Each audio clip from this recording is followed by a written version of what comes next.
Nothing's ever due. All right.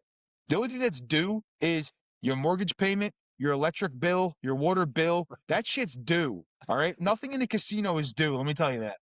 Casino trip, full of chips. Wanna flip, double it. Welcome to the Full of Chips podcast, the only chips you'll never lose, where the stakes are high, the takes are bold, and the conversations are always full of chips. With your hosts, Chris the Dice Degen and Craig from Old Bay Craps, you're tuned in to Full of Chips, the podcast where we dive into our experiences gambling and stories straight from the casino floor. Whether you're a seasoned pro at the craps table or just curious what the buzz is about, you're in the right place. Each week, we break down the games, talk to the experts, and bring you tips that could tilt the odds in your favor. So grab your lucky charm, stack your chips, and let's roll into today's episode. What is up, everybody? Welcome to episode 11 of the Full of Chips podcast with your host, Chris the Dice Degen and Craig from Old Bay Craps. We're so happy and so thrilled to have you back for episode 11. We got some good topics today. But first, as we always do, Craig, how are we doing tonight? We're doing all right. We just came back from Vegas, and it was not a great trip overall. We did learn some things, especially with stadium craps, but private tables are not what we all think they're gonna be. And I think you can attest to that. Maybe you've been on a Yes. private table before. A few. And I can tell you, I don't think I've ever colored up positive on a private table, like an actual private table. Now, we've had, with the AC crew, we've taken over a table, but it's not a private table. But yeah, I don't think I've ever colored up in the positive on a private table. And I don't know how many I've played. I haven't played many. I don't want to say I haven't played it. I haven't played a couple either, but like I've played quite a few. I've never been positive on a private table. You like stadium craps, though. Stadium craps, tell me about it. Stadium craps. Jen has dubbed me the stadium craps whisperer. There you go. Because I learned I practiced some discipline towards the end of the trip, where I was playing like I would normally do, which was terrible, and took me down to $48. And then I decided, as I've said before, fuck it. I split the remaining amount onto two numbers, and I just played turn them on, turn them off, turn them on for one hit, turn them off. I did it for 2.5 hours, and then colored up over 400. And then the next day, $30 was down to 10, and did the same thing, grinded back to 42, 45, $42. So yeah, it can be done. Winning can happen. You just have to figure out how you can win money. That's the secret, I think, for a lot of things. You're going to touch quite a bit on this episode, I think, too. It's almost like you knew what was coming here. You know what? I think I did. You did. Yeah. Like focusing on how, you can win, right? Different people have different ways of winning in the casino. As you mentioned, Jen, right? She's the bubble queen. Does she win on tables? Sure, but she's the bubble queen. I don't know Oh, if yeah. I've ever seen her lose on bubble. I know she says she does. But like every session I've ever watched her beat the absolute ever-living shit out of the bubble machine. If anybody ever wants to watch something hilarious, got to watch Jen on the bubble machine. Like, I think they need to replace the button by the time she's done with it because she's just smacking that thing. I love it. But yeah, she loves the bubbles. Jeff and I watched her at Maryland Live, and no shit, in 9 minutes, was it 9 minutes? No, a half hour, she made $900 Yeah. on bubble craps. Yep. Well, that's I've watched her play in Vegas a couple times. I've watched her play in Atlantic City also, and it's how she plays. Props to her. She's always taking that thing for some money, and I'm like, good for you. Good for you. Like, And now Go she ahead. plays auto craps and she plays regular stadium craps side by side. So she's playing two different craps games at the same time with the same bankroll. What a degenerate. I love it. It's a total degenerate. I love it. I But love Chris, everything about we all that. know, before we get into the episode, what are you drinking? I'm very, very boring tonight. It's been a day, been a long day. So I just have a fat glass or thermos or whatever you want to call this of some quality H2O. We do What got are some you drinking H2O tonight? here. We will dive into it. We've got vanilla latte iced with Kahlua. Whoa. You know, it's funny. I almost grabbed the coffee before this. But then I was like, I've already had like 4 or 5 cups today. Think I'm just gonna stick with some water for tonight. Boring, boring, boring for me tonight. So, Chris, if it's dead, quit beating the horse. What are we talking about? What are we talking about tonight? We're going to talk about a couple things about beating dead horses. And no, we're not talking about equestrian tonight. All right. We're talking about gambling, not betting on horses. That'll be a whole separate episode that I cannot wait for. Let me tell you, betting on horses is one of my favorite things in the world. But talking about today, bleeding bankrolls, bankroll management, and maybe some shit you see on YouTube. Look, I got to tell you, if a gambler says their bankroll is bleeding, they're not being dramatic. Okay. They're describing a slow, painful drain of their buy-in, with no discipline, with bad strategy. And by strategy, we've talked before, strategy doesn't always mean playing a strategy. It means your strategy of what you decided to do when you came to the casino. Poor planning, we could call it. Yep. Repeated losses, chasing losses. These are all things that can just bleed the shit out of your bankroll and your buy-in. There's multiple facets to this, and we'll get into it. But Chris, to you, what is bleeding a bankroll to you? It's like the most painful part of being in a casino, I think, when you're just sitting there bleeding, bleeding, bleeding, because you can't stop, right? It's like that paper cut you get, and it's the smallest little cut on that one part of your hand, and it doesn't stop. And you're sitting there and you're going through paper towel after paper towel or a piece of gauze after piece of gauze. That thing does not stop bleeding. And in terms of, bleeding bankrolls and stuff, I mean, we've seen it plenty, right? And a lot of people will have the bleed, the bleed, the bleed. Eventually, you got to stop the bleed, right? And I think a lot of people don't realize that stopping the bleed comes down to two decisions: leave or completely switch up what you're doing, right? I feel like a lot of people like to say, oh, I'm playing this strategy. I want to see it work. I want to see it work. If it's not working, switch off it. All right. And I don't want to hear oh, but it could work. It could work. If that's how you're going to play, just expect to bleed that. Or you're going to hope for that, unicorn or lightning in a bottle you're going to catch. And, you'll stop your bleeding eventually. But bleeding a bankroll really comes down to, as you already said, right? Bleeding a bankroll is really discipline or lack thereof, right? You see a lot of people who are just steady bleeding, who are lacking discipline, right? And I'm not talking about like a bleed where you're playing at the table for a little bit and you're dropping like a couple bucks here and there. I'm talking about bleeding like your bets are not working at all type thing, right? I don't want to hear I've been at the casino for 2 hours and I'm down $30. I've been slowly bleeding. That's not necessarily what Craig and I are talking about. All right. We're talking about the ATS hasn't hit or a side of the ATS hasn't hit. You've been playing it for 4 hours. Or you're playing, I don't know, 160 across, 330 inside, and you can't even get a hit. Like, that's what we're talking about.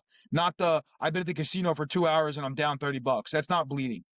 Okay. Yeah, you're down a little bit, but that's not bleeding. No, and we're not talking about external things that are causing your bankroll to bleed. It's not the pressure at the table. It's not, it's not the table minimums. It's you. It's you not setting a limit on what you're going to do with your money.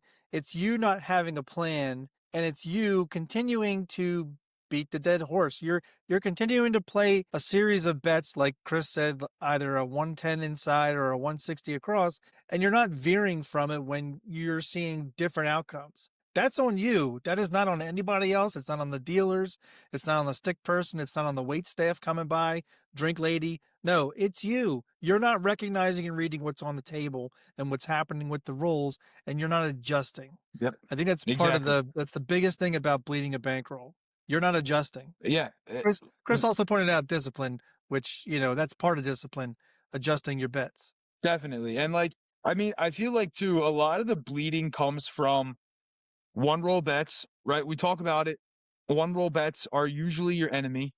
They're not going to work out too well for you. Yeah, you'll get lucky every once in a while. But like I said, with the ATS that's not hitting, or, the hard ways, right? The hard ways aren't hitting. Stop betting the hard ways. Bet them once they start hitting, right? That's something that even I used to do. right? I used to bet the hard ways a lot. Realized it was a bad idea for me. And I'm not saying that it's a bad idea for everybody, right?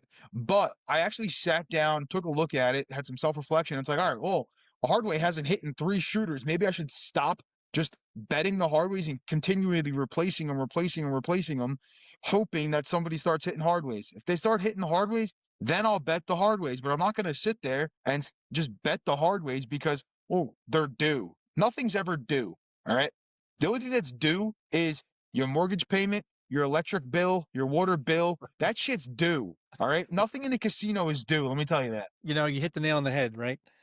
But what else are we talking about? We've already talked about in previous episodes about when we were talking about a little bit of bankroll management in the earlier episodes where we were talking about planning and prepping for the casino. And, you know, if you're taking $600, you want to put $100 aside to play the prop bets, which include the hardways, horns, ETS, bonus bets, hops. But here's the thing, and this is what I'm seeing, Chris, from people that I'm watching at the table, is that if they have a $600 buy-in, they're playing more than half on the prop bets. That is not Yep. the good plan.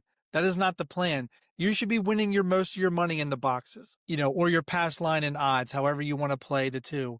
We could debate all day which is the better thing to do, the boxes or pass line with odds. We all know about true odds on the pass line, but you know, just you could press your box bets up just to meet the maximum of the odds. So it's a give or take. But if you're taking a large, even a $2,000 bankroll, but you're spending 1,000 of it on the prop bets, what are you doing? Yeah, like you said, right? Poor planning. Whatever your main strategy or your main style of play, that should be exactly what Craig said. That's what's making you your money, right? If that is playing your box numbers, your pass line with odds, your don't pass with odds, whatever way you're playing, that should be where you're making money. The rest of it would be a bonus or extra if it hits, but it's with that side bankroll. I equate the same thing to blackjack, right? You play your hand when you play blackjack, and then you have your bonus bets on blackjack, right? You don't know how many times, and I was at the casino this past weekend, right? I'm watching a lady play $15 hands of blackjack with $25 on the side bets. She had 15 on the match the dealer and $10 on the Trilux. Just so you know, if you don't hit that, even if you win your hand, you're still losing $10. Like I'm sitting here watching this and I'm like, this is absolutely absurd. Talk about a bleed. That is bleeding you. And believe me, she was bleeding. And it wasn't a slow bleed. It was a pretty quick bleed. Yeah, one of the side bets of blackjack at Tropicana, I think's it's either called the +3 or it's the one that if you match a 20, if you get Oh, a lucky 20, ladies. something like that. But I think people were betting you could bet $5 and I think you win 20, if I'm not mistaken. Yeah, there's different Like, payouts based on which kind of 20 you get. If you get like a suited, you get, a suited pair, a pair. There's different payouts for it, but the minimum payout is 4-1. So yeah. but like Chris is saying, if you're putting 25 on it, but you're playing a $15 minimum table on blackjack, dude, what are you doing? You're gonna bleed out 2/3 of your bankroll if you're not hitting minimum wins, by the way, because you're not increasing your bets. You're playing the prop bets. You're just it's an avenue down to downtown nowhere. And, Yep. it's just bleed. You're just gonna bleed. You're gonna bleed out, and then you're gonna go home early. And I'm talking from experience. I have been to a casino and have been gone in 35 minutes.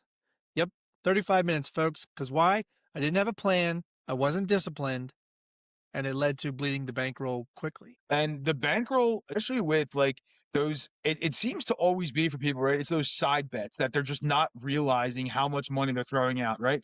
And like on the craps table, I'll sit there and I'll talk to people, right? And they're playing the minimum on the 6 and 8, or they're playing a minimum inside, right? Let's say they're playing a $15 table, 66 inside, right? But they have no problem throwing $20, $5 each on the hard ways, no problem throwing a horn every once in a while. I'm sitting here and I'm like, why don't you just bump your box bets up? Oh, no, that's too expensive for me. I'm like, throwing the same amount in the middle. Like, Like, dude, you where's just the put quarters on justification there? hardways.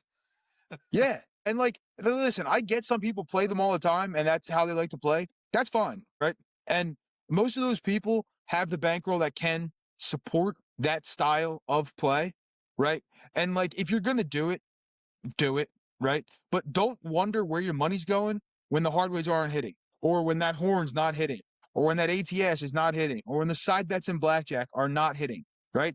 Because that's just gonna slowly bleed. And like there's times where I'm playing blackjack and Craig's seen me do it, right? Where I'll play the side bets and stuff. But to me, it bleeds. Yeah, I'll hit them every once in a while, right? And I'll get lucky. Once they start coming, then I start playing them.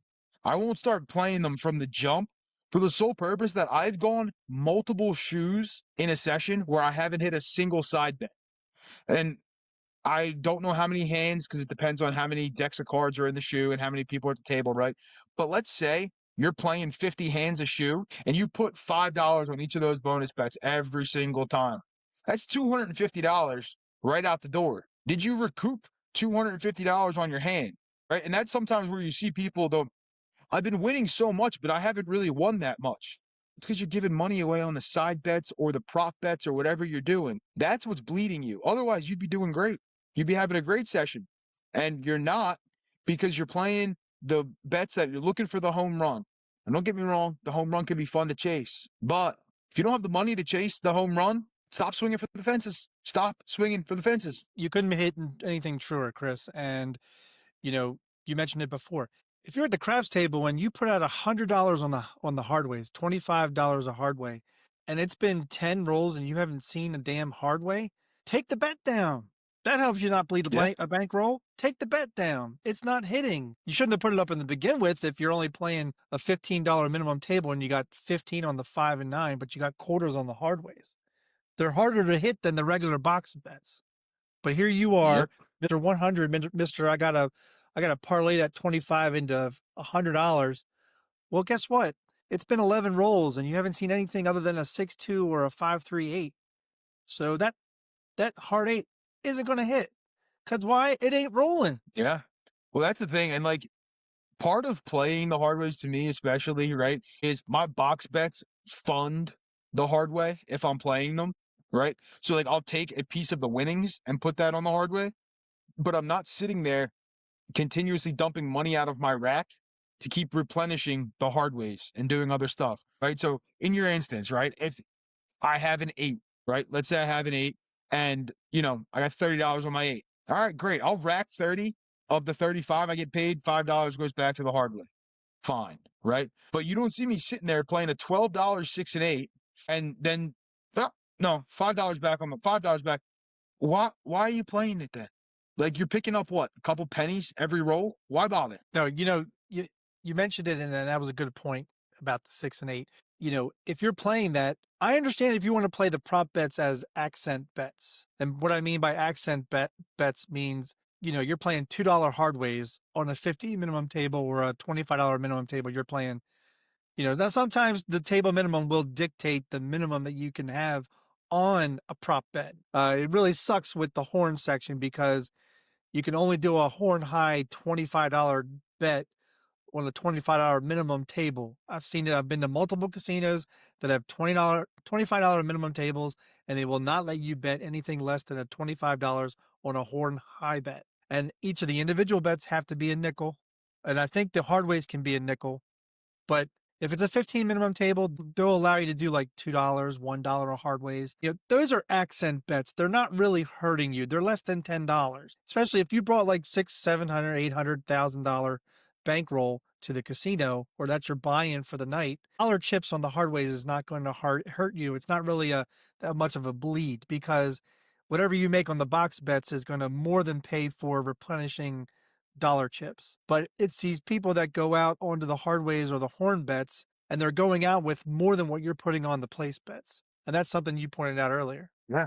And that's the bleed we're talking about, right? Because I don't want people to get the wrong impression that we're sitting here and like you losing at the casino is you bleeding and that you got to do something to change that. No, that's not what we're talking about. Now, again, if you go 10 shooters and you haven't gotten out of the hand because you're playing, I don't know, whatever you're playing, and you haven't gotten out of the hand, you might want to change something. But like the center action, a lot of the times, the prop bets, that's what's bleeding a lot of people. And they don't realize that is indeed bleeding them. Why? Because they're looking for the thrill of it. And then when it finally hits, they're like, hoorah, it hit. And I'm like, oh, all right, you parlayed your hard 8. Okay. Your $5 turned into 45. Congratulations. You hit the 45. Now you got a couple $100. Good for you, right? Sounds great and wonderful. I already know you're not racking that.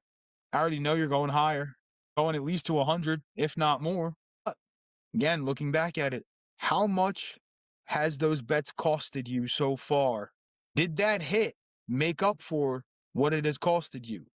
Right? And don't even get me started on the hard 8 finally hits, and then they parlay it to 45, very next roll 6-2-8. And I'm like, what are you doing? What are But you here's the doing? thing, like you mentioned it earlier about getting out of the hand. Well, who says you can't get out of the hand of if you're playing hardways? If you're playing $5 hardways and you get one hit, you've more than paid for the $20 out there, and you can take the 20 that you paid for out there, put it back to your rack, and another nickel, and then take the additional nickel and press up the bet of the one that hit. So now you have a Yep. $10 hard 8. Guess what? It pays 90 the next time. That's a lot of money off of a $10 bet, Yeah. you know? But you've paid There's for no it. bet on the You've got craps money in table. your rack and you've got profit from that in your rack before you even increased your bet. That's Yeah. smart playing. I agree 100%. And unfortunately, right, a lot of people won't use it. And we're using the hardways as an example, but you could interchange the horn, you could interchange other one roll bets with this, right? Even field bets that, granted, they do pay a little bit more because you can get your even money and you have more opportunity to hit them as opposed to a hardware, things like that. But like, make sure your bets are paid for, all right? Because that will stop your bleeding, right? And like Craig said, there's nothing wrong with pressing a hard way, right? Go from $5 to $10. Nothing wrong with it, right? But I'm going to parlay it because it's going to hit again. You got a 1 in 36 shot of hitting that number again. You had a 1 in 36 shot of hitting the first time. You got a 1 in 36 shot of hitting it again. Math doesn't change. Just because it rolled, the math does not change. And let me tell you something real quick. The dice don't know what's going on, but from a statistical, right?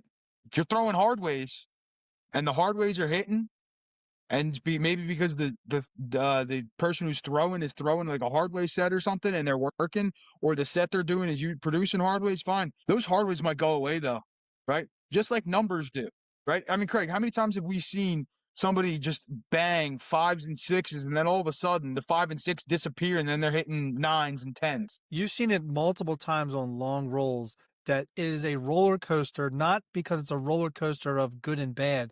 It's a roller coaster of it's swings of box numbers. So you could be hitting 6s and 8s, 5s and 9s, and then it changes. Then it goes to 4s and 10s and 6s and 8s. And then it may swing back. It doesn't always, but it may swing back to 5s and 9s.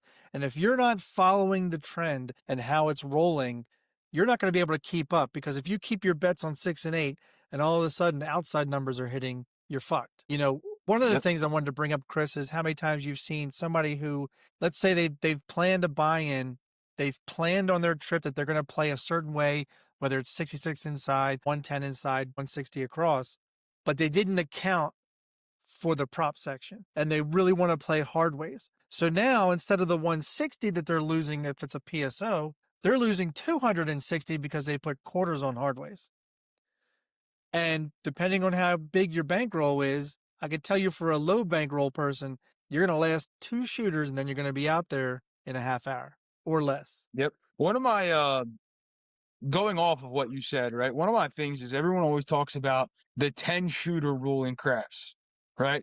You got to have enough for 10 shooters. All right, fine. That's how you want to play, fine. Do I subscribe to that method of play? No, I don't, right? We can do a whole episode on why I disagree with the 10 shooter rule, okay?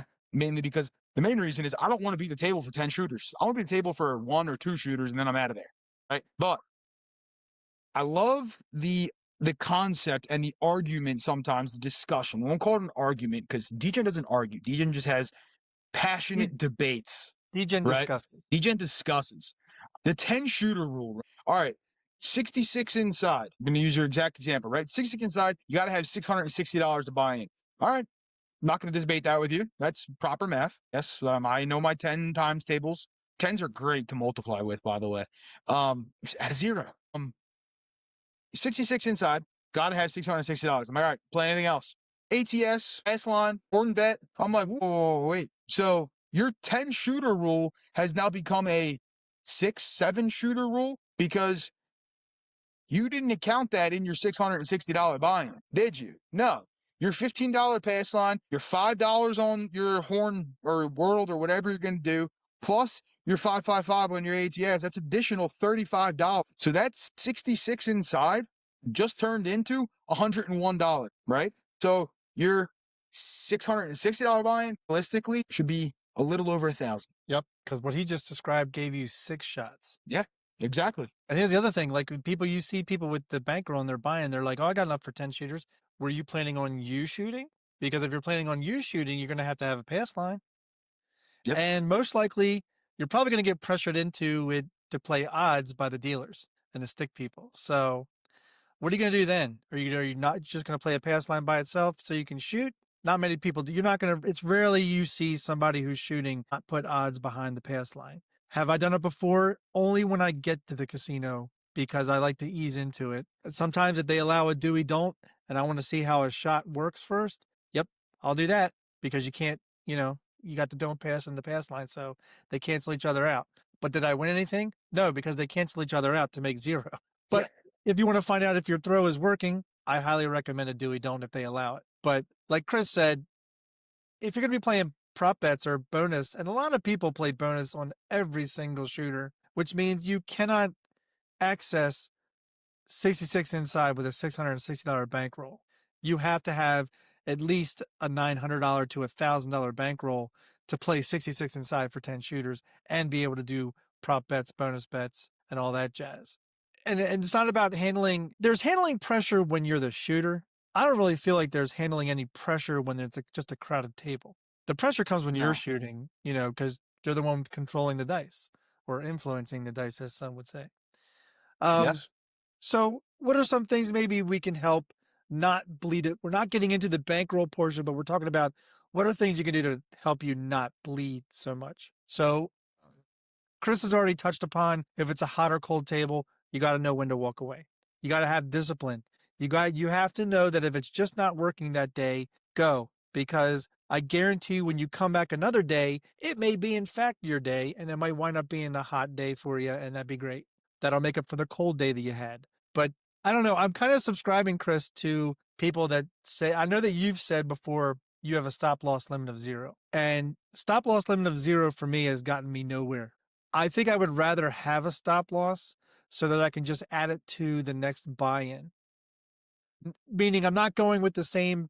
So if I started with $400 low bankroll and I got down to half, which is 50%, whatever you could say, stop loss.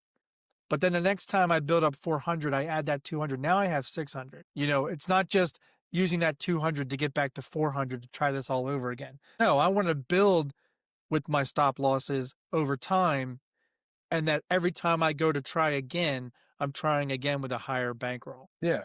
And I mean, like, I like that idea for one. And two, with the stop loss, right? Like, I'm not saying that everybody should have a stop loss 0, right? Part of the whole bankroll management thing is knowing what your win goals are and what your stop losses are. They're going to be individualized, right? You might have a 37% stop loss goal. Why? Because that's what you want your stop loss goal to be, right? You can have whatever you want, and that's individualized based on, how you want to play, things like that. And one misconception people have too with the stop loss 0 is that I always walk away from the table either up or with nothing, which is not the case at all, right?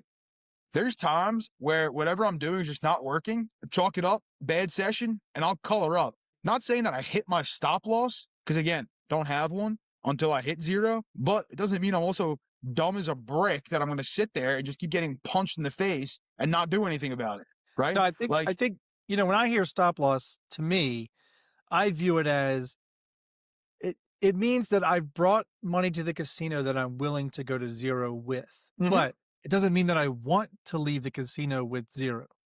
Exactly. Yeah. And like, perfect example, right? I said the other day, or I said a few minutes ago that I was at the casino the other day, right? Playing blackjack, watching this lady play $15 hands of blackjack with $25 in the bonus bets for blackjack, right? 25 total. It was 15 and 10. That session, I did not win, tell you that. I also didn't walk away from the table with nothing. Why? Because the shoe was terrible, and the stuff that was going on the table, I didn't like it. So what did I do? I got up and left. Why? Not because I hit my stop loss, but because I didn't like the conditions at the table and I didn't like what the other players were doing. And by what they were doing, somebody split tens, Greg. I almost had a conniption. Like, I did have a conniption at the table, but I almost had like an outburst. You probably were clear enough of where you knew you were in the count to know that the person splitting tens was not a card counter and did not know that it is a deviation at a certain point of a true count. Yeah, and again, we'll get into blackjack very heavily other times. We can have a whole multiple episodes on blackjack. When you're at a table with other people, don't you dare ever, ever, ever split tens. Okay? When you're with other people, don't do it. All right? If you're by yourself, I don't give a shit what you do. You're by yourself, do what you want, right? If you're playing at the table with people who you know and who play similarly, and like Craig said, you got the count, you got your true count, and it's a good opportunity to do it, but everybody at the table knows what's going on, all right, fine. But when you're some schmo who doesn't even know what the cards in front of them add up to, don't split tens when the dealer's got something like a bus card up, right? Dealer's got a 6 up. I got to split my tens. This guy, oh, moron. All right, so I mentioned it a few minutes ago, right, that I was playing at the casino the other day, right? And I was playing blackjack, and I'm watching this lady play $15 hands when she's playing a total of $25 on the side bets. And what she kept doing, and this goes right along with the bleeding of the bankroll, right, is she wasn't winning the side bets. She'd win one every once in a while, right? But when you're playing $15 hands and you're not winning your side bets all the time, you know what her favorite word was? Her favorite line the entire time? Check change, please. Kept throwing black chips out. Throwing black chips out. And she's wondering why she's losing. And I'm sitting here, I'm like, hun, let me tell you why you're losing. You're not hitting your side bets and you're winning your main hands. But your main hands don't even equal out what your side bets are. Right. And I'm a strong proponent in if you're going to play the side bets, your main hand has to at least cover it, if not more. I have seen and I have played with people who like to go even on both. And they're looking for the side win home run. That's what they're doing, right? Yeah. They could care less if they win the hand or lose the hand. They're looking for the side bet. That's all they care about. A lot of So, like, people are. you- Even in Yeah, crap. it's true. It's true. But long-term losers, why? Because you're chasing a unicorn, right? The side bets happen, sure, but not enough to cover the stupid play that it is when you're not funded properly, and that is being funded by your box bets and craps, your main hand and blackjack, whatever it may be. I think we've seen it at the craps table with scared money, right? Scared money and bleeding Mhm. bankroll are like cousins. Normally it's because if somebody got a bad beat down in craps, like you said, the woman at blackjack was check changing the $100 chip. So in craps, most likely it's somebody check changing like a couple of quarters for reds, right? For $5 chips. Why? Because they're bleeding so bad, they're scared to go back out with a quarter size bet. So they think they have to go to table minimum and try that out for a while, only to bleed that out. And then there really is nowhere to go, even on a $10 table, once you've bled out red chips. Yeah, just a never-ending bleed. You're playing dollar hard ways for the next 10 minutes before you leave to your car. And that's when they start to hit, Right. right? That's And when if you they had had a start to hit. quarter on it, and if you had had a quarter on it with your last two quarters, you might have hit one of them for $225. Yeah, but now you're hitting for $7 off your $1 bet. And you want to parlay it. Parlay me, please. That's easy, whatever hard way you got pressed up. Why? Because the dice gods are fickle. So to They'll help get you. people, with, to not bleed as much or to have a different mindset. So what do you do? Do you have like strict limits for yourself, or do you sometimes go with a vibe with your bankroll? So you took the word right out of my mouth with limits, right? I have very strict limits for myself on how I'm playing. For example, right? When I'm in Atlantic City and I'm playing with a crew, the group, whatever, yes, I will play the bonus bets, but it's only on shooters that I know. Now, some people have said, well, that's just stupid. You got to play on everybody. Sure, fine, whatever. That's your premonition on it, fine. Have I seen Randy's hit the ATS more than I have seen control shooters? Probably. Am I going to go bet the ATS on every Tom, Dick, and Harry that's at the casino in Atlantic City? No, right? So I will bet it on shooters that I know, but there's a caveat to this. My bet leveling is usually different on shooters that I know because I'm trying to recoup the money that I have up there on the ATS or on any of the center action, get out of the hand, and I'm paid for, then I move along with my debt. Whereas when I'm playing on maybe somebody who I don't know, I may have some minimum bets out there, I may have some different bets out there, but it's not as, I don't want to use the term aggressive because it's not a huge drastic change between what I do on Randy's and other people, but it's not as costly, let's say, on people that I don't know compared to people that I do know. But it's the limits and it's just consistent betting, right? It's a consistent way that I play. I'm used to playing that way. Yes, I can deviate off of it if I need to for a variety of reasons, but all comes back to discipline, right? The consistency, the limits, it's all discipline. I understand what my risk versus my reward is. I understand where I could end up, where could I end up, where could I end up down, right? And I'm okay with that. But that's me as a person, right? I'm good with it. I've witnessed it before because Chris, you are a 24-hour phantom. You blow into town, Atlantic City, for 24 hours. You come in, you play, you win, you're gone. You're like Chris the Ghost or something. 'Cause, I'm like a bandit. yeah, if you're not paying attention, Chris has already been at the table. You didn't even know it. Yeah. I love that mentality, and that's something that's probably you had to practice over time. That's how you learn discipline. That's how you taught yourself discipline. Like you knew that your best chance of winning was to get in, get out, and get gone. Yeah, it is. And like, I'll tell you where it came from. Um, Unfortunately, the Atlantic City stuff is mainly because I have to work, right? I have to have a day job. So most of that is work based. But the discipline of getting in and getting out really came from gambling when I lived at home at my parents' house, right? When I just started work, when I just graduated from college, I lived 10 minutes from parks, right? I'd go to parks 3, 4, 5 days a week during my lunch break, right? 10 minutes away, I had an hour lunch break. In my head, okay, got 10 minutes to get there, 10 minutes to get home, another 5 minutes to walk to and from my car, right? So I Mhm. know I have 35 minutes at the tables. That's what I know I have. So I go in, try to hit my goal in 35 minutes. Hopefully it's quicker than that. If it's not, oh well. But I go in, I hit my goal. Craps table, blackjack, doesn't matter which one, right? I played both games. So that's where the bandit of DGen comes from. And like the phantom, as Craig calls me, is that I am I'm very okay with going to the casino for 10, 15 minutes. I mean, some of my sessions at parks were legitimately 5 to 7 minutes. And like I barely said hi to the dealers and I was gone already. It's funny. Being with the Atlantic City crew and coming up there every once in a while. Um, I don't know his name. The dealers know his name. Every morning, because I only called it twice, and I think it's around. I want to say around 7:30. There is a Yep, I particular know guy exactly that who you're talking he about. walks in, he puts $400 lay on the 10 or the 4, waits for a 7 out, and then he's gone. And Yep, I think he does it like every morning. And every every morning morning. it's the same bet. It's either a lay on the 4 and 10 or a lay on one of the two. And he waits for the 7. If he loses, he's fine, says goodbye, comes back the next day. If he hits it, wins, says goodbye, and he's gone. I mean, Yep. and what you're talking about, you're talking about you're literally going in and going out in 15 minutes, which means obviously your win goal is small based on what you're buying in. You're probably buying in for 100, $200 max, and you're looking for, I don't know, 25, 10, 10, 15, 25, $50 win, and then you're out. Yeah. I mean, it was so I can tell you exactly what it was.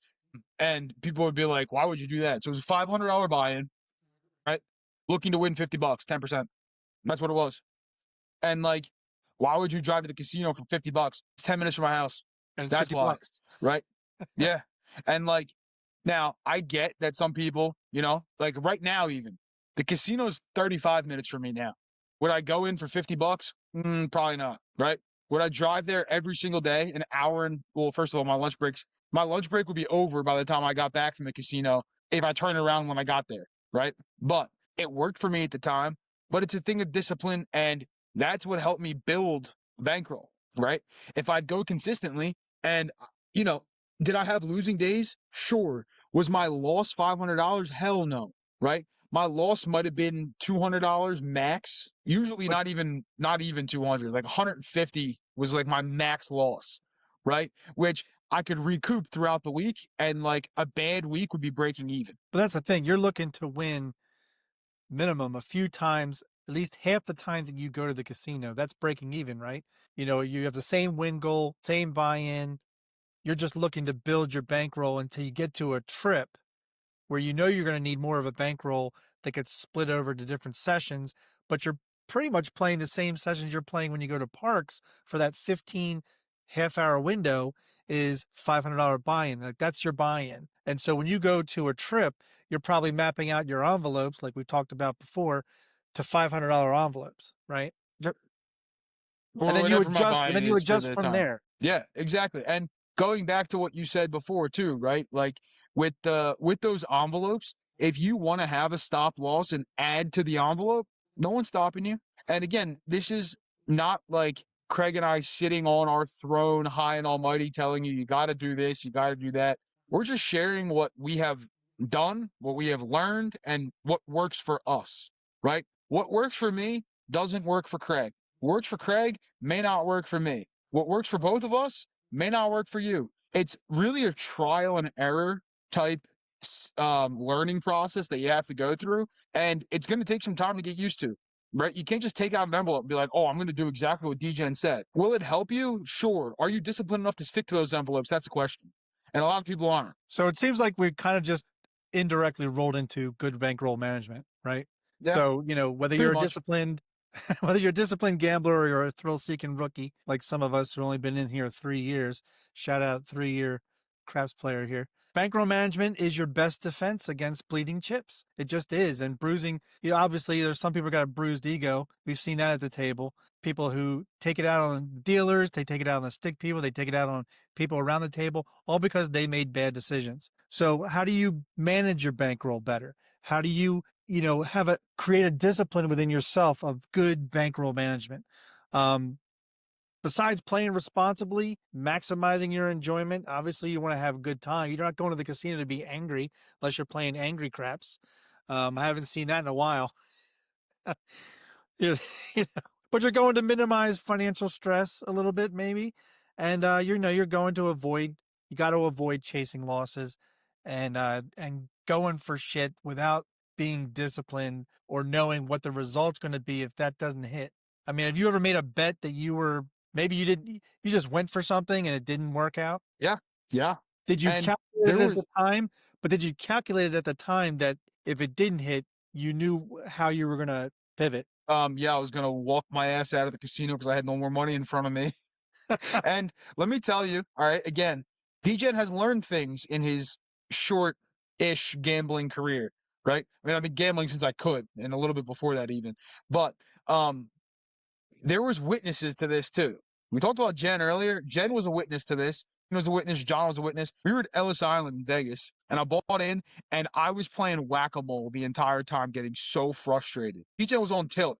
Like at the time, I probably said it jokingly, but like looking back on it now, I'm like, wow, you were an idiot, right? You were an idiot. Been But there. hey, we learned. We learned from mistakes, right? So what I did was I was playing whack-a-mole. I was getting destroyed. I was so pissed off that I think I had like $250 left. So I threw $100 in the field because the person was throwing sixes and eights. And I'm like, well, the field's due. $100 in the field. Five. Chasing a Whoop-de-doo. All right. loss. Yep. 150 in the field. Last 150 in the field. 7 out. Oh my God. What happened? I lost all my money. Why? Because I was chasing a loss at Bankroll Management, right? Mind you, the entire time before that, I was playing like 44 inside. I mean, it's Ellis Island, so there's $5 tables. I was playing 44 inside. I was playing whatever I was playing. Magically, I'm throwing 100 on the field, deviating from what I've been doing, right? Lack of consistency in bets just because I'm on tilt, right? The risk reward, did I weigh that out in my head? Hell no. I was like, I'm so tilted. I just want to do something stupid right now. So what did I do? Something stupid. It is what it You know, is. it's the same thing that I had done once, which was, how you've had well, two things. One, you've had that long roller, right? And you know that when dice get around to that person again, they're going to have a short roll. It's just the law of averages, and it always seems to happen. So Yep. same thing happens with if somebody who had maybe a good, decent roll, like maybe in the teens or even 20s, who was hitting hard ways, right? The next time around, you're like, oh, they're going to hit hard ways again. They hit a lot of hard ways before. So what do? You put 100 on the hard ways, 25 on each number. Guess Yeah. so. Like that's Never just, fails. it's not good bankroll management. And you got to do things differently. You got to ease into a table. You definitely should not be betting things that are not rolling. If you haven't seen a horn number in 7 rolls, why are you constantly betting a nickel horn high number? It's not happening. Yeah. We've both seen it before multiple times. When a horn number rolls, a lot of times 2 roll in a row. So to me, it's one of the better bets if you can put money on a horn after you've seen it roll, and then, or if you happen to have it on the roll, like maybe just one roll earlier, you put money because you had a feeling and it hit, and you're like, okay, I'm going to press it. That's different than going after something that you haven't even seen in a long time. That's just Yep. you can't wish for rolls, right? You can't wish for rolls. You can't wish for doubling your bankroll. That's dumb too. You have to know what's happening at the table and be able to read your bankroll and read, do I need to pivot? Am I down so far that I need to change how I'm betting? Am I up? Should I reconfigure what I'm betting and maybe press more and maybe go for it? Or should I just rack what I have because I've made more than what I was planning to come to the casino to win? Exactly. Exactly. And I think, right, the 2 main things I think that especially the lack of bankroll management comes from is, one, we've said it I don't know how many times, gambling more than you can afford to lose, right? Typically those people you see that are very tilted are gambling something that they probably shouldn't be, or they're losing money that they really shouldn't be losing, right? Second thing, which kind of goes along with that, but it's a little different, is like the emotions of it.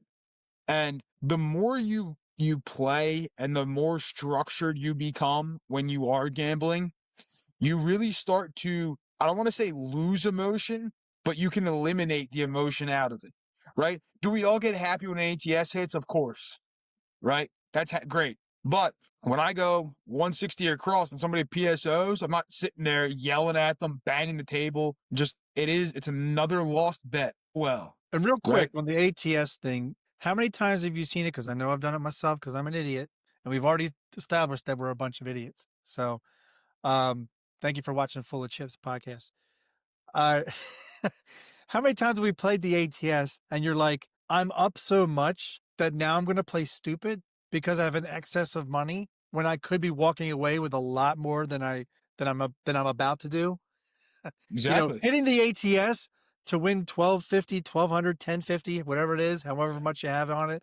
So if you have 555, it's 1050, I guess, after you've hit the small, right? Or the tall.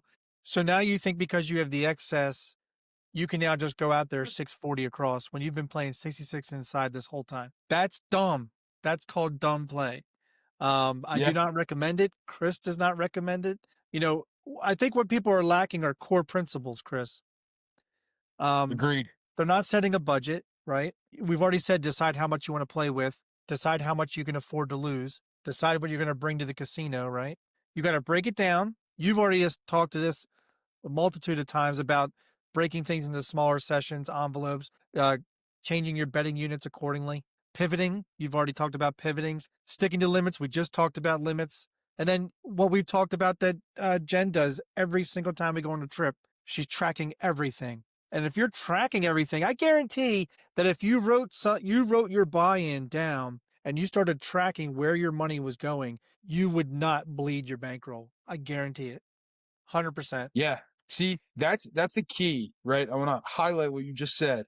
With If you're keeping track of what you're doing, you won't be bleeding. Why? Because you would know that you're bleeding and you would stop the bleeding, right? Everybody's first instinct is to stop. When you get cut, what's your instinct? You stop the bleeding, right? You put your hand over it, you put something on it to stop it. If you know you're bleeding, you're going to try to stop it, right? Same thing in the casino. If you know that ATS hasn't hit, you're going to probably stop betting it, right? Now, some people are, no, it's going to hit eventually. Listen, again, I said in the beginning of this podcast, nothing in a casino is ever due. All right. I've been at a table for 24 hours almost where I haven't seen a single leg of the ATS hit. Was it due 3 hours ago? Sure. Is it going to be due in 6 hours? Who the hell knows? I'm not going to stick around to find out, though. I'll tell you that. Mainly because I got to go get my beauty sleep. But you got to keep, like, if you're keeping track, same thing with you keeping track of your rolls, keep track of your sessions, right? Like you said, you hit the ATS, you're up 1050, 1250, whatever, you're up. Let's say for the trip, you were down 700 going into that session. Who the hell are you to go 640 across thinking that you're going to win? You are already, now you're positive for the trip. Why don't we step back? Let's reset, analyze where we're at, go from there. It's not the time to get aggressive necessarily, right? You're finally up. Now you can keep playing. If you're more aggressive when you're up, I don't have a problem with it. But getting reckless when you're up, I do have a problem. Emotional decisions drain bankrolls more than bad odds. 100%. 100%. And same thing with, like, I've said it before, I don't drink when I play, right? Because just I don't need to. Like, again, earned experience. When I'm drinking, I might not be making the best decisions. Now, was I probably too drunk to be playing the table? Probably, right? I'm not talking about like having a drink or two. I'm talking about like being shit-faced at a table, right? You'll bleed. Why? Because you don't even know you're doing it. You wake up in the hitting the nail morning, on the you're head like, where'd all because my money go? you're hitting the nail on the head because you're talking about, mindset matters. Mm-hmm. If you're not in the right mindset, you shouldn't be at the casino. Because you're not going to be concentrating on what you're doing and you're going to bleed out. We talked about it at the meetups and crews. How about you do a crew check? Like if you're playing with friends, maybe have somebody tell you when you're slipping into bleed mode. These are things that you have so many resources that you don't even think about because you have no plan and you're not disciplined. We've talked before about taking breaks. Chris is good at taking a break, like he will walk away from a table. I've talked about stepping away from your position at the table and resetting yourself and refocusing and, avoid those fatigue driven bets. Just, if you're playing prop bets, you're just getting crushed. Stop playing prop bets. Stop it. Like Chris said, if you're playing the ATS and it's not hitting, stop playing it. Make your money in the boxes. There's nothing wrong with making money in your boxes. You're going to typically make more money on a good session in the boxes than you are on one hit of the ATS. How It's a many times fact. have you known people, Chris, who don't always tell maybe the spouse exactly what happened? They may have gone home with profit, but they're like, hey, I won $300 on a $1,000 bankroll. And they're like, oh, great. But they're not telling them, well, I was up 2,500, but I decided to go really aggressive at the very end and I lost 900 in 3 rolls. Yeah. No, it's sugarcoating the truth. That's what people do. It happens all the time. Happens a lot. You know where it happens a lot, Craig? Yeah. It happens a lot when you're playing strategies you saw on YouTube. Yeah. Oh yeah. That's that's our next topic, by the way. Oh, Folks at what? home. Love the If you didn't segue. get this, what a segue. Wow. Let's unpack it. That was Let's like, talk about it. let's talk about it. Like, I mean, and now listen, I'm going to start this off by saying not all the strategies you see are bad. Okay. I put them out still, put out strategies, right? I've done it for I don't know how many years now at this point, right? I have friends in the YouTube world who are putting out strategies and stuff. I'm not saying every strategy you see is terrible. However, for most people, a lot of these strategies are terrible for you. And I'm going to tell you why.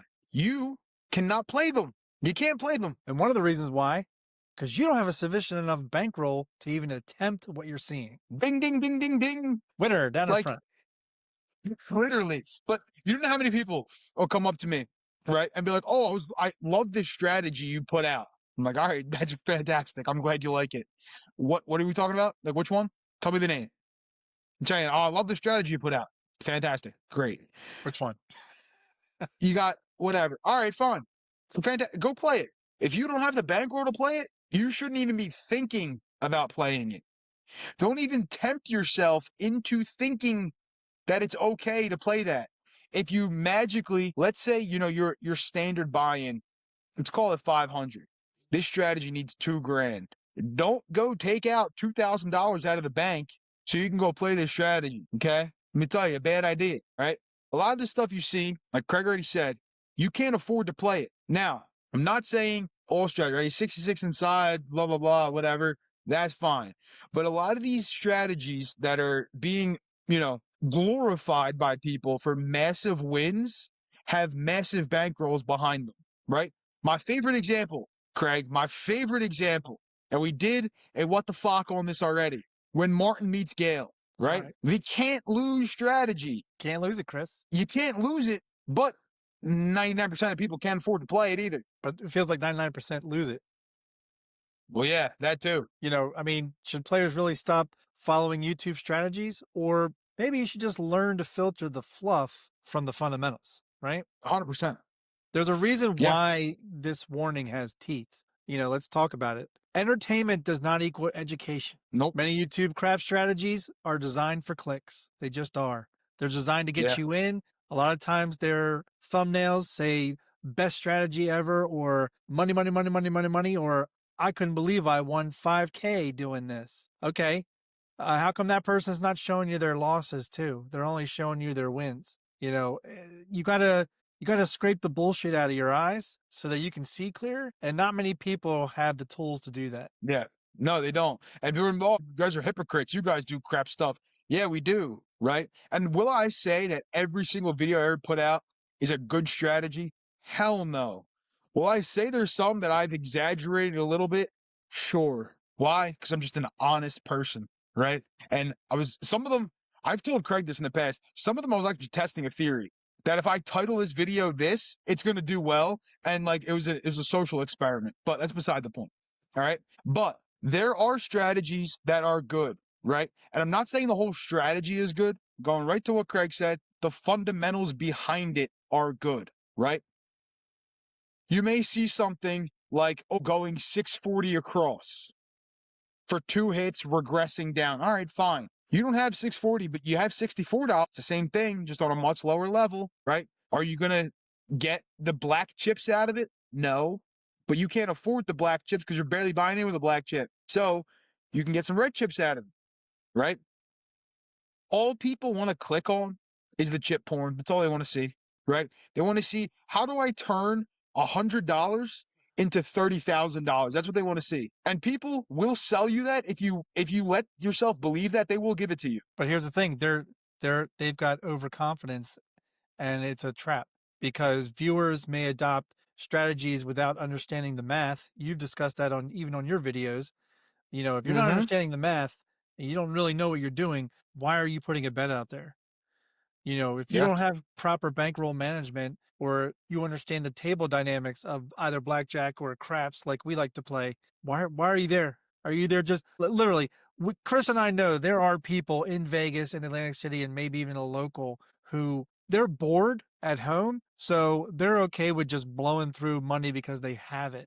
But that falls into really an indirect proper bankroll because they're willing to lose 3,000 and they'll just shell out 3,000 more and it's nothing to them. They can bloat money like that. Well, Yep. majority of America, I'm here to tell you, we can't afford to do that right now. So we need to manage our bankrolls accordingly. And if you're watching shit on YouTube and you think you're confident that you're going to win the same as much as the person in the video won, and you go to the casino, I guarantee you're going to get smacked. We've had multiple people come to us who have told us stories about they went to this person's website and they went to this person's channel and they played their strategy and they lost hundreds, thousands of dollars. It just did not work. But the person made it work. Why? Because what's actually worth watching? Maybe videos where they show you the losses. I can think of one right now. We interviewed him in episode 5. He doesn't edit his videos ever. What you get in his video is what you get. Has he had a 69 roller? Abso-fucking-lutely. And it was a glorious thing because it was in a live tournament and it was awesome. And there was no edit to it. It is what it is. That's his favorite phrase. And that's what you saw, but we've seen the same person PSO multiple times in their videos when they're running strategies. But that's what we call it, running strategies.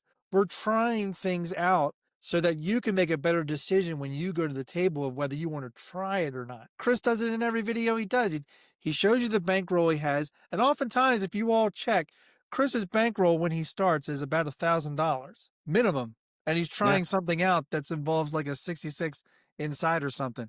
But he's got $1,000.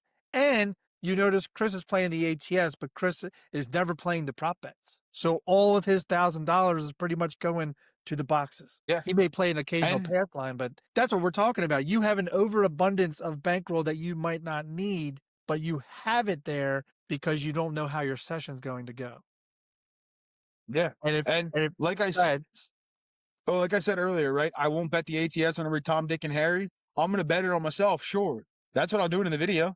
When I'm shooting, I'll bet it. Otherwise, it's not getting touched, right? And you already mentioned, right, a good amount of bankroll. The other thing, too, is that people don't realize, I think, especially about like a lot of YouTubers and stuff, and I'm not going to speak for everybody, but I'll speak for myself and I'll speak for others. When I'm putting out a strategy, right, and I'm filming the video, that's not the first time I'm rolling it out. Okay, for the folks at home, don't think I'm reading off a piece of paper, like reading off my phone. Oh, okay, this goes into this. No, I've rolled it out multiple times already to understand the cadence to see if I even want to roll it out, right? We had Ted on last week, okay? And Ted mentioned the video the strategy that he had sent to me that I did roll out, right? If that strategy was terrible, I would not have rolled it out. I would have told Ted, this is miserable. I'm not rolling this out. You know how many strategies get said to me all the time? And I'm literally like, I'm not rolling this out. Why? Because I'm not going to sit here and tell you, oh, yeah, if you do this, this, and this, you're going to guaranteed walk away with thousands of dollars every time in the casino. Not because I don't want the views, not because I don't want the clicks, just because I don't want to put that false sense of confidence in people's heads that a lot of people get. And when you do find a strategy or a system or whatever that you like from people, don't try it out for the first time in the casino. Try it out on your phone. Try it if you have chips in the house, try it out on that. There's a million phone apps you can go download right now. Try it out, right? Because like Craig said, some people may not show losses. Okay? Strategy may always work, right? Put it through some craps app simulator on your phone. Let me show you. That thing will not work. Figure out how to play. Figure out how to adapt. No, you're offering solid insights, especially when, you're blending strategy with transparency and Yeah. table etiquette. You're always talking about table etiquette as you're playing. It's just it's part of you. There are some channels, or we'll not talk about channels per se, but there are strategies that have solid insight and that will give you educational value to make your own decision of whether you want to play it at a casino. So like a go-to winning strategy, people call these go-to winning strategies all the time. These can be useful seeing how a simple strategy with built-in money management plays out over time. You might see somebody do something over what do they call it? When they speed up the time reel, just to Time show you how lapse. it goes for 100 times. Time Yeah. lapse, right? Those are good because they're showing you randomness over 100 times. It would take you 100 days of going to the casino or 100 sessions to do the same thing, whereas you're Mm-hmm. getting it right here. So it's kind of telling you your volatility over that 100 sessions. So a go-to winning strategy video can be helpful.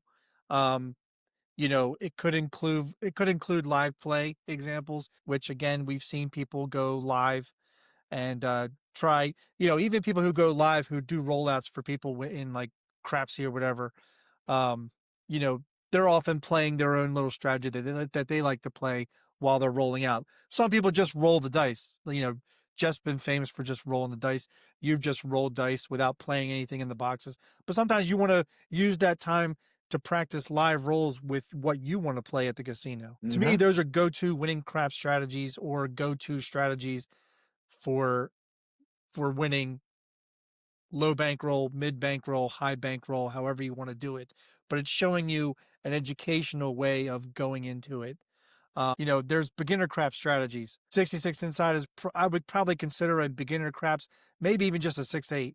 A 6-8 strategy, or what do they call it? The 6-7-8. Yeah. It's something where you're not really going to win a lot because you're going to have to either choose whether you want to play dark or light. You can't just play both and play hybrid. And you're not going to win a lot playing hybrid. You're going to have to pick a side at some point, but it keeps you in the game, right? Yep. Those are like beginning crap strategies that I think are really good. They're low risk. Um, can you think of any other ones? Like, some people we haven't lost playing this crap Yeah. strategy. It's not always clickbait. It just means that the person's never lost with it. So maybe you want to give it a try, but A, watch their video, and B, make your own decision at the end. Do you think it was worth it? Do you think they were being truthful? Did it look like they edited the video in a certain way that manipulated the roles? You have to make that decision. That's the key is like it comes down to your decision making, right? And when you're watching these videos, you have to understand what lens you're watching them through. Are you watching for the educational purpose or are you trying to be entertained, right? There's certain people that I'm watching purely for entertainment, and whatever they say goes in one ear and right out the other one. Why?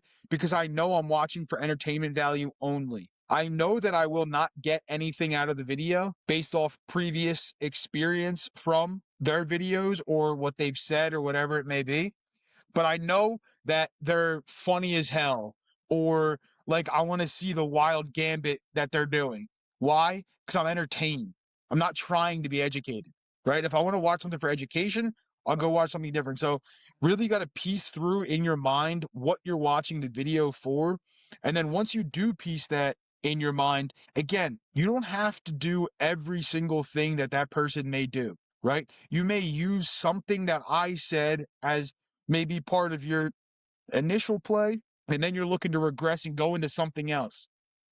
Where'd you get that from? You're learning that stuff, right? And you practice these things and you have a good foundation on what you want to do. If you like something so much and it's working well for you, you don't think you remember, write it down and write it on a notepad and bring it to the casino with you, right? You could sit there with a notepad in front of you and be like, all right, here we go. Do this, then I do that, now I do that, now I do that. Great, right? But you got to understand what you're watching the videos for and what you're looking to get out of it. Are you trying to figure out a new way to play? Maybe. Are you trying some new system? Maybe. Or maybe you just want to add some more tools to your tool belt, right? We say this all the time with you got to have more than one strategy. Okay. If you go to the casino with one way to play, it's probably not going to work out that well for you. May work every once in a while, may work more often than not. If you're good and lucky, fine. But you got to have different ways of playing. And that comes down to even with the bankroll management and stuff that Craig and I were talking about before, where we know when to deviate. Why? Because we have different tools in our tool belt that we can use. All right, this strategy's not working. Done with this one. I'm going to something different. The last part I'll say about this section is probably when we just talked to Ted last week, who is not the veteran part of military, but a veteran of he's been playing for a long time. And so the last part I'm talking about are the people that have been playing for 20, 30, 40 years of playing craps. The game hasn't changed in quite a long time, if you know what I'm saying. But these people, I guarantee you, if you're watching their videos, and Chris, you might agree with this, they're playing the same thing almost in every video, or they're doing the same thing in almost every video. Why? Because that's how they play at the casino. And Yep. how did they know that? Because they've been evolving that over time, over decades. I'll give you an example. Ed Robinson, when he rolls out the same way. He's looking for repeaters. He's jumping in, he's tiptoeing in, and he may do a one-time regress, but he's not really a regressor kind of person. He's more of a Not in his vocabulary. collector and presser. Jeff, Mid-Atlantic Craps, we talked to him, we interviewed him. Jeff loves to play 220 inside. In fact, in a lot of his videos and a lot of his lives, he will do his strategy, and he tells you, this is what I play at the casino. Why? Because he's been doing it for decades. Chris and Yep. I'm not really there at the decade point, I'm not even there at the 5-year point yet. So I don't know what my thing is. I'm still in the stages of learning all of these different areas and what to do and what not to do and what to have discipline and how to manage that and how to create it for yourself and how to manage my bankroll and how to create bankroll. I'm still in the learning stages of that. So if you ever see me on a video, I'm probably not doing the same thing. I'm doing things differently all over the place because I'm learning. Chris, I don't know if you're evolving to playing different than how you played 7, 8 years ago. Oh, 100%. I mean, I'm constantly evolving, right? And like, where do I get that from? People on YouTube, right? But again, I'm sorting in my head what's educational, what's entertainment, right? And again, I'm not taking somebody's strategy and like, oh, this is going to be my new way to play. No, I have my tried and true way that I typically play, and that's what I'm playing. Will I maybe incorporate some aspects of people's play, sure, right? Somebody puts out some interesting move on something that I like. I'll give it a go. Why not? Right? If the opportunity presents itself, great. If not, not going to do it, right? Why? Because I like to practice these things before I actually try them out on a real table. And I like to do them, when I'm doing it on my table, or I'll run through them on a simulator or something, because that's where I'm comfortable, because I don't like knowing or not knowing what I'm doing, right? I like to know exactly what my progression would look like, what my next bet would be. I don't want to have to sit there and like figure out, all right, what was this move that I saw? No, like it should be second nature to me. I should be able to do it right away. And the last thing I'll say before we move on is I think the last part is watch comparison videos. If you're Yeah. watching comparison videos, I'm not telling you to watch them because I want you to go play both of them. You have to study and compare them and see, do either of them work? If they both work, is it something that you may want to use to then pivot to the other one at some point if the table's not going your way? But again, you have to watch it with a filtered lens to then figure out what's good for you and what's not good for you. So be cautious on what you watch on YouTube because a lot of it's shit. 100%. All right, Craig, is it time for one of our favorite segments? It might be time. I think it's time. I think it's time for one of our favorite segments, the top 5 list. And Craig, what is our top 5 list today? We have top 5 movies with casino scenes. Now, for my list, I will say what I've done is I've picked the movie and I've picked a particular scene that I happen to like in the movie. There you go. There are a Well, I multitude can of tell scenes you you. could have picked with multiple movies. Probably as we talk through this, we're going to find out we have honorable mentions. Yep. It wasn't easy at first because I had to think back on, all the movies that are on my list are only movies that I could remember watching. There are some movies out there I have not seen yet. And no, I'm going to say it up front. I didn't pick Rounders because I don't play poker, but I love that movie. Well, I guess, should I start this off then? Yeah, first off. Because number 5 is Rounders. Number 5 on DGen's list is Rounders. I don't play poker a lot. I do play it occasionally. I do like playing poker. I just don't have time to play poker. But you But play I it. love I love the movie Rounders. Um, I think it's great. And Matt Damon was really good in that movie, in my opinion. And I just love the humbling nature of that movie, where like the cocky guy just gets absolutely beat down. That's what I like about that movie. So yeah, Rounders is number 5 for me. All this man does is check, check, check, check. Pay this man his money. I love that. Yes, That's awesome. that's great. Yeah, I had to go first because you already you mentioned my number 5, so why not? All right. What's number 5, Greg? My number 5 is the movie 21. Obviously, it's about Blackjack. Mm-hmm. And I don't like it for a particular scene because it stands out, but because I'm starting to learn Blackjack is the reason why I picked the particular scene that I like, which is in the team, there's a girl that's part of the team, and the guy comes to the table who's part of the team, and she's already at the table playing, and she gets a drink, and she says the drink is too sweet. And what that tells the guy is that the high count is at 16, sweet 16. Mm-hmm. So he sits down, he plays 100, I think, or 100 in green chips, or 400 in black chips. I couldn't really tell. But he gets dealt a pair of eights and to the dealer's 5. And he splits the eights, but you can hear him because they're playing what he's thinking about. He's keeping the count. And I thought that was really interesting since I'm now starting to try to do that. So that's my number 5. I like that one. I like that one. All right, number 4 for me is The Hangover. Now, might not be the most casino related movie. However, The Hangover does happen in Vegas, and I guess this is probably just me being me for my generation, because that movie was a classic. But Alan at the tables doing the math in his head is one of my favorite memes of all time. So The Hangover and Alan at the craps table is number 4. That's a good scene. I like that one. All right. My number 4 is a movie that I actually think came out before 21. It's a TV movie. It's called The Last Casino, which is also about blackjack and a team play.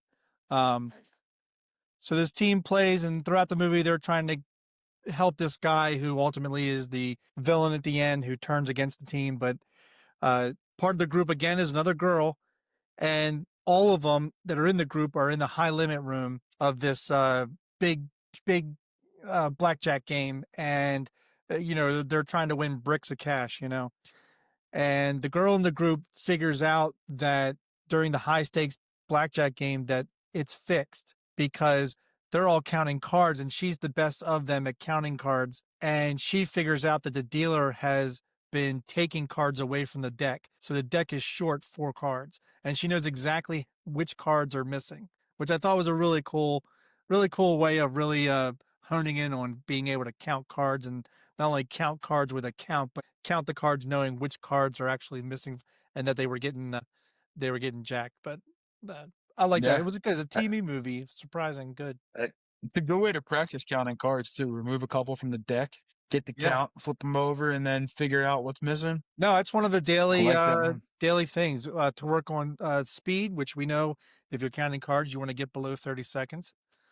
Yep. The best I've ever done so far is 42. There you go. Working, getting down. All right, number three. Number three, I struggled with which one I wanted to pick. Because there's quite a few of these movies, but I just went with the classic Ocean's 11. Obviously there's multiple Ocean's movies, 12, 13, whatever. But Ocean's 11, I guess, is the original iconic one. So that's what I went with. Don't have a specific scene that I like. I do really this is kind of this is every gambler's dream, I guess, is quote unquote rob a casino. So win enough that you look like you're robbing a casino, but they're actually robbing the casino. But I just like the whole planning of the robbery and how every person, plays their part, all that kind of stuff. Reminds me a little bit of like team play and playing with a crew. So Ocean's 11 is number 3 on DJ's list. I love the fact that they're at the Bellagio, right? Yeah, they rob a different one each movie, I think, but I think in 11's the Bellagio Yeah. Because I love the scene at the end where they're all meeting and they're watching the fountains. at the fountains. Yep. The reason I didn't pick that movie, which I had in my head, was because it was a heist movie. I tried to pick movies where there were particular scenes of either blackjack or craps. Gotcha. Well, they did weight the dice in the crafts That's true. to that they flipped the lighter down and it flipped over to aces and they got paid. That's true. But my favorite part is when they're about to blow the power. Yeah. No, I agree. I agree. Like it was tough. It's just the whole movie's based around a casino, so that's kind of why I picked it. Wow, But good. yeah. We didn't have any parameters on these. We don't ever have No. any parameters. I don't know how Chris is going to take the top 5 versus how I view the top 5. So the fact that we're going down different avenues is great. Yep. All All right. right. Correct number 3. We'll probably get some arguments, and send your comments to fullofchipspodcast@gmail.com, and you can, shut the fuck up too. But I picked because my number 3 is Casino. I love the entire movie, but I did pick a particular scene that I love because I'm morbid and I love horror movies. And when you love horror movies, you tend to like darker shit and darker material. So the scene that I'm talking about is the Cheater's Justice. That's when the two gentlemen are playing blackjack and they have the electronic devices strapped to their legs and they're tapping. They're one guy across from the blackjack table, one guy at that blackjack table, and the guy's tapping what the dealer has to the player, and they catch him. Robert De Niro, who's the casino floor manager, catches him. So they take the one guy in the back who was at the table, and they take a hammer to his good hand to teach him a lesson, and then they eventually kick both guys out, but they run him out of town. But it was a dark scene, but I kind of enjoyed it. Yeah. I'm not a That's violent person. Don't send your hate. You know, if that's the yeah, beginning of right. my hate mail, let it be. There you go. Casino is in my honorable mention list. There you go. His in my honorable mention list. All right, number 2. And this one's tough because I've only seen it like once. But I've seen the same clip over and over and over again. So I'm gonna put it as number 2 because I feel like it's one of the most famous one of the most famous casino scenes of all time. From Rain Man, which is the blackjack card counting scene. Yep. I feel like it's just nonstop everywhere. Whenever you like see any casino movie or you're looking at card count or anything like that, like those clips just keep coming up and up and up. The movie came out. I had to look this up because I had no clue when it came out. Because I know when I watched it, I was like, "Is this in black and white?" Because it came out Jesus, in 1988. I had to look it up. dude. So that's 9 years my prior, but still a great movie, and I can appreciate a good movie. But love that card counting scene in I'm Rain gonna Man. take a little offense at the age there. You just took a shot at my age. Jesus. Whoop. It came out the same year as Die Hard. Come on. All right. I Ah, had to look jeez. it up. I knew it was Jeez, before I Chris. was born. Chris, just let me know. Do you even have you even seen Die Hard? Jesus Christ. No, Oh my God. Watch it listen, because I told you. it's a Christmas movie. I told you. All right. You want movies that I've seen? Sports and casino. That's what I watch. I watch nothing else. All right. Well, look, Oh, the and fact that Disney movies, I guess, because of the fiance. But when we did the athletes, you said Pele put a smile on my face. there you go. But you still have to watch the movie Victory with Pele. I will. Okay. I have it on my list of things to And you have to watch. watch The Natural because Robert Redford just passed away. Godspeed I to have Robert for Redford. everyone who's listening, I have a growing list. It's like a scroll now of movies Craig has recommended I watch, and I need to sit down and watch them. I'm picking sports All right, movies, Craig. So, all right, here Number we go. two. Number two. This is a movie that I don't think many people may have seen. It's got Ben Mendelsohn and Ryan Reynolds. It's called Mississippi Grind, and it's about these two losers who play all kinds of games. They just love to gamble. Mm-hmm. The scene that I really love is the winning streak. I almost had this as my number one, but it's called the winning streak scene, and it's where uh, Ben Mendelsohn's character is at the blackjack table already playing, and he's throwing out three $1,000 hands, and Ryan Reynolds comes up and he just buys in for for 100 cash, and he gets $100 chip, and he just puts it there, and he loses. Ben Mendelsohn's character wins, and then he just has this like look on his face, and Ben Mendelsohn looks over and flips him $100 chip, and he plays again, same thing, and they both win, and that starts the winning streak. And after they both win, Ben's character yells for the waitress, "Two Woodfords!" And then that's where they start the winning streak. They then show like them playing craps and winning, and they get a lot of chips in the rail. You know, like at the end of a craps table, you can have up to I think three rails straight, and like they were full. You know, so they were winning a Mm-hmm. lot at that point. But really, it's a really good movie. If you really like blackjack and craps and just gambling in general. If you have a gambling problem, I do not recommend watching that film. Yeah, that's for sure. Funny enough, that is also on my honorable mention list. Oh, awesome. Awesome. Love that movie. Very, very good movie. All right. Number one. Number one. Craig, you've already mentioned this movie. We have some similarities, but this time it's not me having it down the list and you having it at number one. It's me having it at number one. It is 21.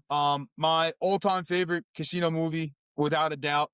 That movie actually made me want to learn how to count cards There you go. and learn blackjack and all that kind of stuff. So, my grandpa was always big into sports betting, right?